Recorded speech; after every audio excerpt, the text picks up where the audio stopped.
రేవంత్ రెడ్డి నేతృత్వంలోని కాంగ్రెస్ ప్రభుత్వం పారదర్శకంగా పనిచేస్తుందని భువనగిరి ఎంపీ చామల కిరణ్ కుమార్ స్పష్టం చేశారు.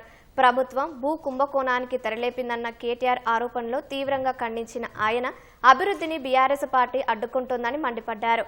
వ్యాపారవేత్తలను కేటీఆర్ బెదిరిస్తున్నారని చామల విమర్శించారు. ఎన్నికల్లో వరుసగా ఓటమి పాలవుతున్న కేటీఆర్ మాత్రం మారడం లేదని ఎద్దేవా చేశారు. ఈ ప్రభుత్వంలో ఏ నిర్ణయం తీసుకున్నా ఫామ్ హౌస్లో నిర్ణయం జరగదు.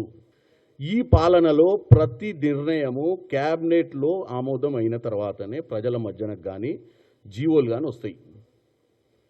క్యాబినెట్లో ఎంతమంది మంత్రులు ఉన్నారో అందరు కలిసి చర్చ చేస్తారు. చర్చ చేసి అక్కడ ఏ తప్పిదాలకు తావు లేకుండా నిర్ణయం తీసుకునే ప్రయత్నం ఈ కాంగ్రెస్ పార్టీ చేస్తుంది. మీ మాదిరిగా కుటుంబ పాలన చేసే పరిస్థితి ఇక్కడ లేదు.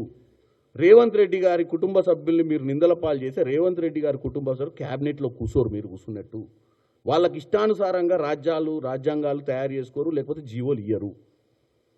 కాబట్టి కేటీఆర్ గారు మీరు ఎంత ఏడ్చినా, ఎంత గగ్గోలు పెట్టినా, ఎన్ని ప్రెస్ మీట్లు పెట్టినా, ఎన్ని నిందలు మోపినా 5 లక్షల స్కాము, 9,900 ఎకరాలు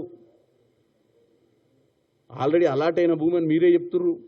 అలాట్ అయిన భూమికి 100% మేము విద్దిద్దామని పెట్టినామన్నారు మీరు రూలు.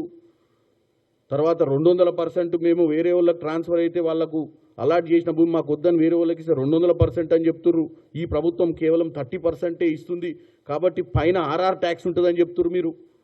వీటన్నిటినీ కూడా తేట తెల్లం చేశారు.